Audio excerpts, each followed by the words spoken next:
Thank you for plugging into this Family Life News podcast, streaming issues-driven, family-focused news.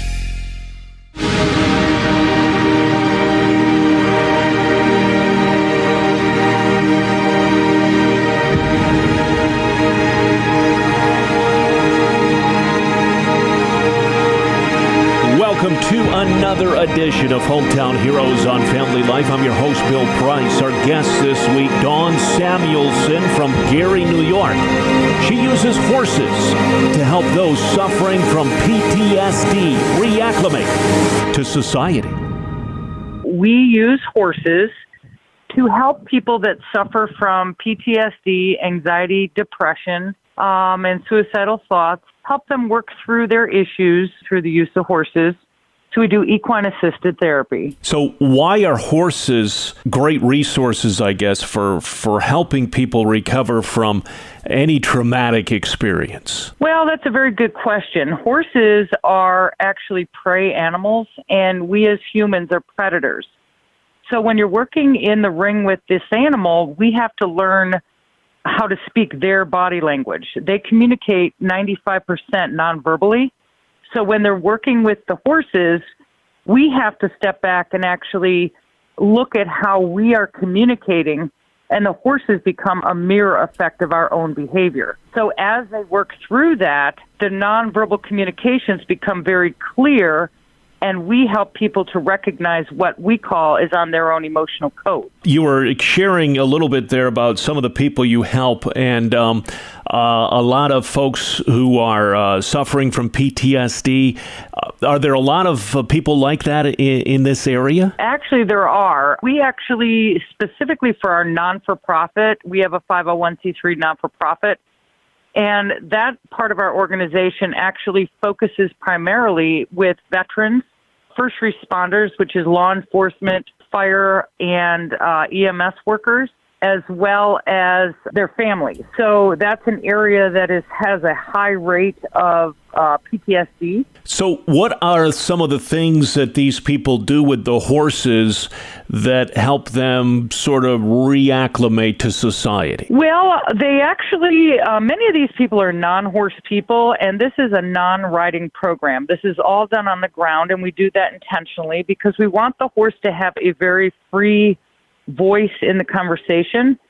They have a choice to be able to move away from the person or move into the person based on the horse's own trust capacity.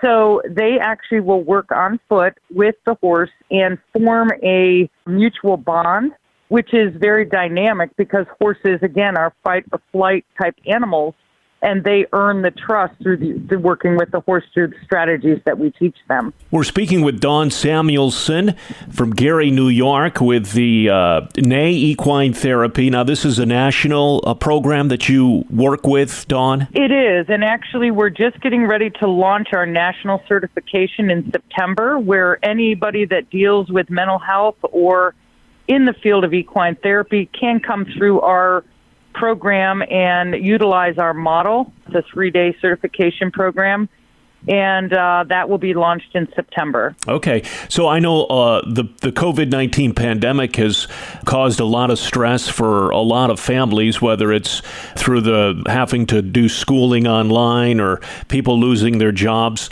Have you found that your business has picked up because of the pandemic, or how has it affected you? It absolutely has.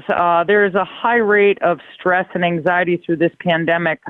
It's affected us in many ways. We are run, like I said, as a non-for-profit, so donations have been our main focus of survival. So donations have been limited, but the need has increased tremendously, not only with our core veterans and first responders, but in the public in general have been reaching out to us for assistance. Yeah. Now, do you have a success story from someone that's gone through your program that you'd like to share with us? I do. I actually have a number of them. There's been a couple of people recently that have completed the course, and it's been pretty dynamic, some of which have come in very, disconnected, depressed, and through the 8-week course, they have been able to heal through some of the trauma, and it also helps to give them strategies and tools to be able to work through continued stressors.